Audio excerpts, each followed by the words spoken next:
Bonjour YouTube, j'espère que tu vas bien.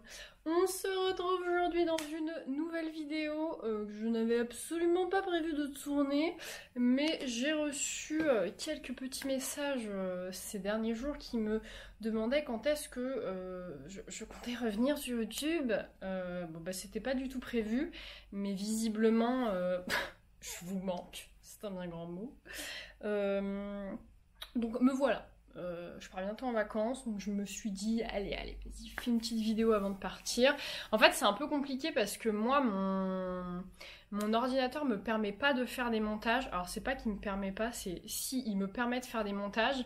Mais si vous voulez, mon logiciel de montage que j'ai acheté pour monter mes vidéos, il est trop puissant pour mon ordinateur. Donc, je dois le monter sur un autre ordinateur. Et j'ai pas toujours accès à cet autre ordinateur, enfin bon, c'est un peu compliqué. Mais voilà, aujourd'hui je pense que je vais faire la vidéo et je vais enchaîner avec le montage parce que j'ai la possibilité de le faire.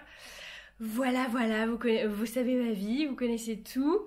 Aujourd'hui, on se retrouve pour une vidéo vraiment toute simple. Franchement, j'étais là hier soir en mode, bon, je vais faire une vidéo, mais en vrai, je sais pas du tout de quoi parler. Mais il y a pas longtemps, sur Instagram, enfin pas longtemps, à la fin de l'année, vers le mois de juin, je vous avais demandé...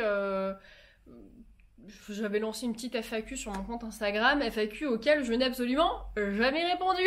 Merci Harmonie. Donc du coup, j'ai un peu répertorié les petites questions que vous m'aviez posées et je vais y répondre maintenant du coup.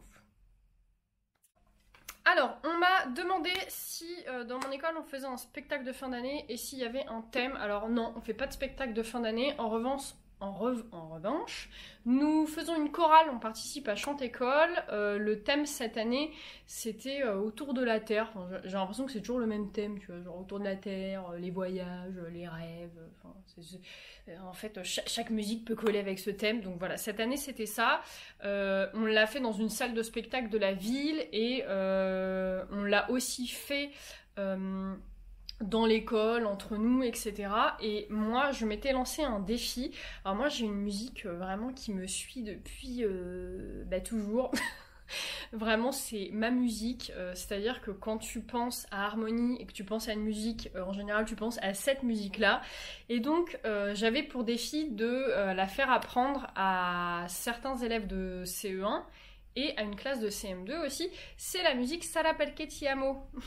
Mais tout le monde la connaît cette musique. Tu sais, ça fait Che confusione, sarà perché ti amo, è un'emozione che cresce piano piano. Voilà, bon, je pourrais te la chanter en entier, dans plusieurs versions, en français, en italien. C'est vraiment... je l'ai dans le sang cette musique, c'est terrible, je bassine absolument toute la terre avec. Mais voilà, donc on a chanté cette chanson-là à la fin de l'année. J'ai mis le feu à l'école, vraiment, c'était génial. Enfin, le feu, l'ambiance, hein. Voilà. Alors, ensuite... Oh putain, faut que j'arrête de toucher mes cheveux, c'est un enfer. Je recommence avec mes tocs, là, dès que j'allume ma caméra, je touche à mes cheveux. Il y a quelqu'un qui me demande s'il y a une guerre des répartitions dans mon école. Non, pas du tout, pas de guerre des répartitions. Il n'y a pas trop de turnover dans mon école, on est plutôt une équipe sédentarisée, on va dire. Et du coup, les gens restent plus ou moins dans leur niveau. Donc voilà. Pas de guerre de répartition, on se réunit pour dire qui veut quoi, et puis en général, chacun garde un petit peu son niveau de base. Il y a quelqu'un qui me dit que j'ai maigri. Oui, j'ai maigri, mais j'avais fait une vidéo sur YouTube pour expliquer comment j'ai maigri. J'ai perdu 15 kilos, à peu près, un truc comme ça. Donc je te laisse aller voir la vidéo pour connaître mes grands secrets. Enfin, il n'y a pas de secret, hein, c'est le sport et tu manges bien. Voilà, c'est tout. Mon niveau, je repars avec encore un CE1 à 12 pour la rentrée. Ça va être ma... je suis combien là? Je suis combien? Je crois que c'est ma 5e rentrée là. 5e ou 6e? Je me rappelle même plus, c'est terrible. 5e rentrée et je n'ai eu que des CE1. Je suis maîtresse de CE1. Je ne sais faire que ça. Non, ouais, je repars encore avec des CE1. Franchement, j'adore ce niveau. Je m'en lasse pas. Au bout de 5 ans, j'ai pas encore l'impression d'avoir fait le tour. Je sais pas, j'adore. Pour le moment, je veux encore y rester. On me demande... Ah oui, oui, on m'a demandé quand est-ce que passait mon reportage. En fait, j'ai participé à une émission de télé l'année dernière. Oui, c'est ça, c'était l'été dernier. On a été suivi par une équipe de télé pendant nos vacances d'été quand on est parti en camping-car en Suède. Ça a été diffusé début juin sur C8 et il y a déjà eu plusieurs rediffusions. Donc je pense que vous pouvez retrouver le reportage en replay sur internet. Ça s'appelle La folie des camping-cars. Voilà, c'est la saison 2 et je crois que c'était l'épisode 4. Voilà, La folie des camping-cars. On me demande si je suis toujours passionnée. Ben ouais, hein, toujours passionnée, franchement. J'adore mon métier. J'adore mon métier. J'ai pas grand chose d'autre à rajouter. Je me lève le matin, je suis hyper contente d'aller travailler. Alors, bien évidemment, quand mon réveil sonne à 5h50, je préférerais rester couchée. Mais une fois que je suis à l'école, que je retrouve mes collègues, mes élèves et tout, bah, c'est le bonheur. Donc vraiment, oui, toujours autant passionnée.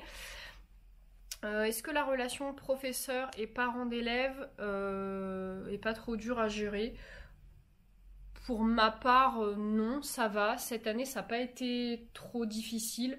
Je pense vraiment qu'une fois que vous avez établi dans votre classe un climat de confiance, en fait, où vos élèves vraiment viennent dans votre classe et à l'école avec envie et bonheur, je pense que c'est quelque chose en fait qui du coup découle sur leurs parents. Et moi vraiment j'ai eu une super relation avec les parents que je pouvais voir et vraiment quand je voyais les enfants heureux, j'avais la même sensation avec les parents et j'ai vraiment eu des mots à la fin de l'année qui m'ont beaucoup touchée. Du style si toutes les maîtresses pouvaient être comme vous êtes tellement gentille, vous êtes tellement souriante, blablabla. Bla bla. Franchement ça fait plaisir, hein. Ça fait très très plaisir. Donc voilà, j'essaye vraiment d'instaurer ce climat de confiance qui permet à tout le monde de se sentir bien dans la classe, que ce soit les élèves et les parents, parce que voilà, c'est important.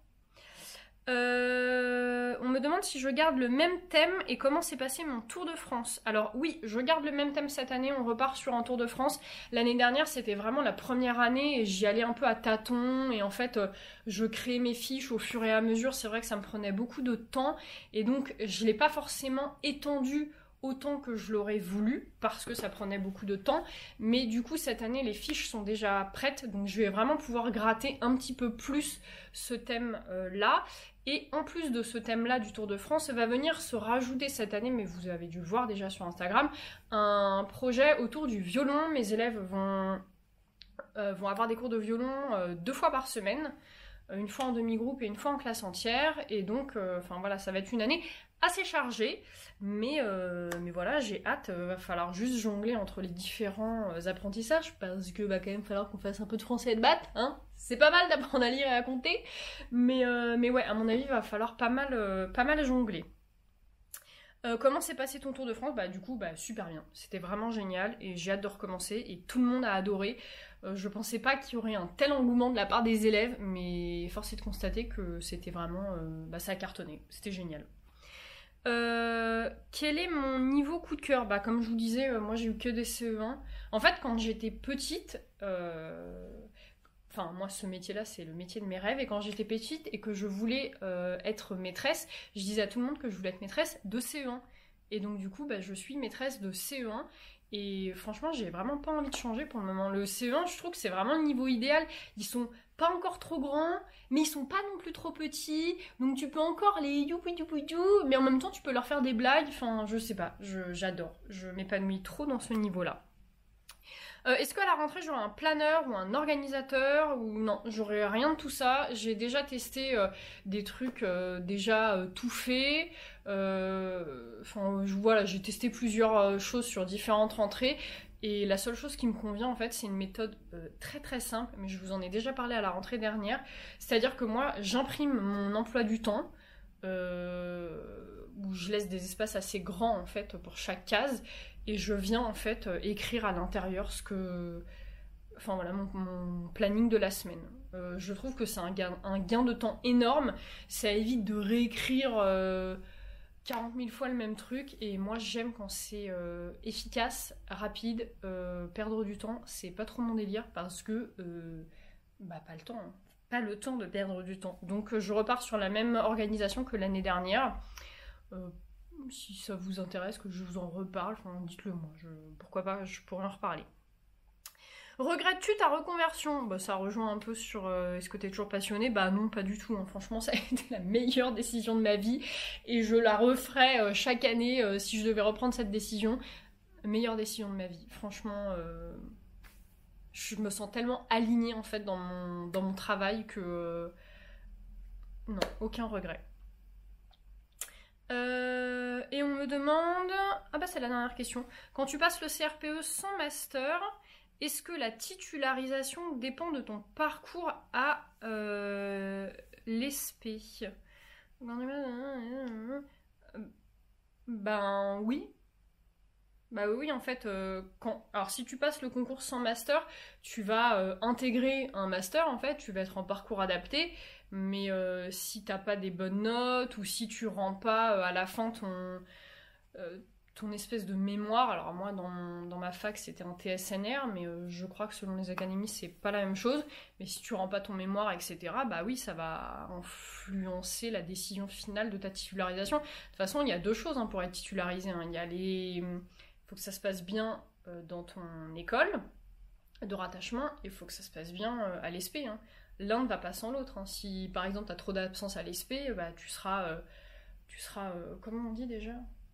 C'est tellement long tout ça, tu seras renouvelé, tu vas redoubler ton année de stage. Donc oui, l'un ne va pas sans l'autre, même si t'as pas ton master. Voilà, c'est tout. La vidéo est déjà terminée, ça aura duré combien de temps? 10 minutes quand même, ça fait quand même 10 minutes que je parle. Ok, voilà. Je profite de cette vidéo si vous avez des idées de vidéos en fait que je peux vous faire. Dites-le moi, c'est vrai que je prends des notes au fur et à mesure d'idées de vidéos que je vois passer. Mais voilà, si vous avez des idées de vidéos, des questions, tout ça, vraiment, n'hésitez pas à me les poser là, juste en dessous en commentaire, comme ça me permettra d'avoir tout au même endroit. Moi, je vais aller préparer ma valise parce que je pars dans 2 jours. Je vais monter cette vidéo rapidos, comme ça peut-être que vous pourrez la voir dès dimanche. Ce serait vraiment extrêmement cool. En attendant, je vous fais plein de gros bisous. Et comme d'habitude, prenez soin de vous. Bye!